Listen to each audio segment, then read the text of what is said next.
Друзья, приветствую!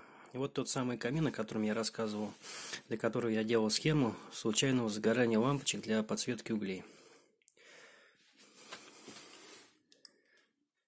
Так, камера засвечивает. Ну, давайте подержу вот так, вы посмотрите, как переливаются угли.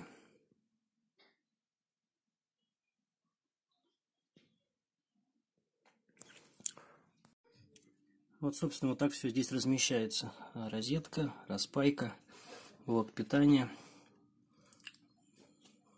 Это блок питания, все это от телевизоров, от часов, это не обращайте внимания. Вот блок питания от схемы случайного сгорания огней. Вот, собственно, моя схема. И вот уходит туда провода внутрь. Вот так все размещено. Я поднял крышку с углями. Вот под ней сделана такая панелька из оргстекла. Просверлено отверстие, вставлены лампочки. Собраны все в жгут. И вот они туда все уходят. Вот так вот крышка накрывается. Вот, собственно, вот так все работает.